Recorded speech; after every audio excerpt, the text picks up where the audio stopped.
sommes très heureux de revenir cette année à l'IAA de Hanovre, un salon particulièrement d'affluence et donc nous attendons énormément de clients et de partenaires sur le salon d'Hanovre. Aujourd'hui, nous avons décidé de faire un focus sur nos filiales allemandes, avec notamment la filiale Kersner, qui est la filiale de fabrication et de design de groupes frigorifiques.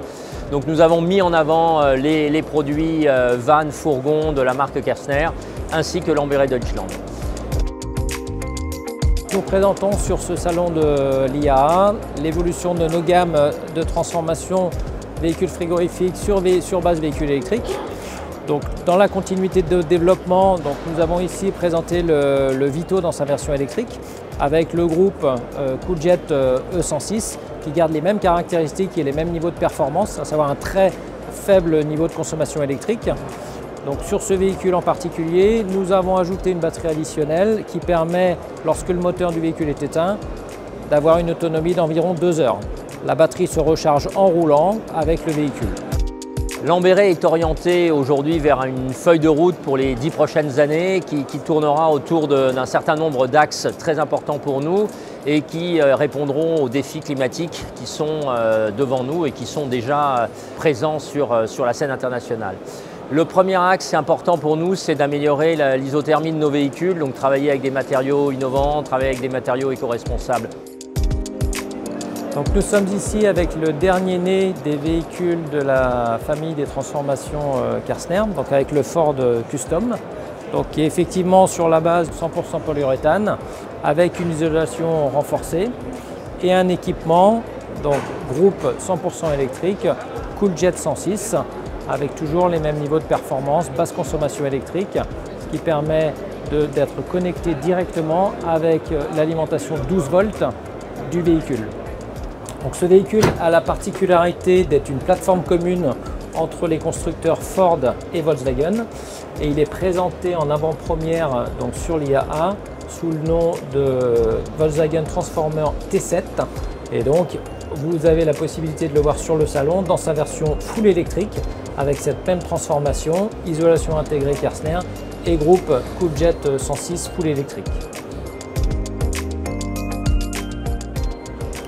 Nous passons à un véhicule avec un modèle un tout petit peu plus gros qui est l'Iveco Daily électrique avec son équipement frigorifique et son groupe de Cooljet 206.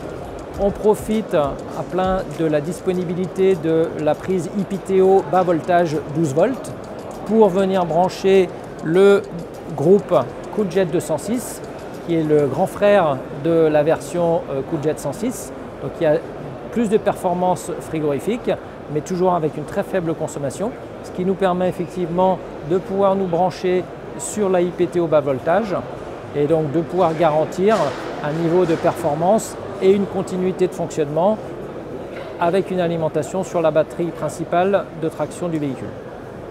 Un autre axe de travail sur notre stratégie, c'est d'avoir la sobriété des groupes frigorifiques.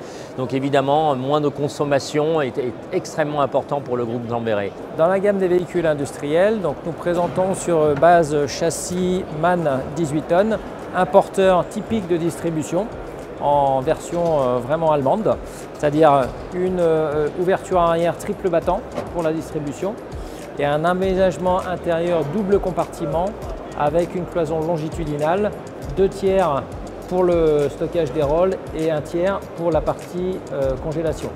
Donc le véhicule est équipé de rails d'arrimage, de barres d'arrêt de chargement et pour des questions de facilité de déchargement, le véhicule est équipé d'une double porte latérale, ce qui permet un accès en ville pour pouvoir décharger facilement le contenu du grand compartiment 2 tiers ou du petit compartiment 1 tiers en froid négatif. Un autre axe, ce sera les services connectés, les services aux utilisateurs, donc avoir une très bonne connaissance des besoins des utilisateurs et de travailler les services connectés. Il faudra aussi gérer l'énergie, l'énergie électrique principalement, le stockage et la gestion de l'énergie va être un axe de travail très important. Et enfin, la fin de vie des véhicules, l'économie circulaire. Nous sommes très attentifs à ce que nos véhicules vont devenir au-delà de leur utilisation standard.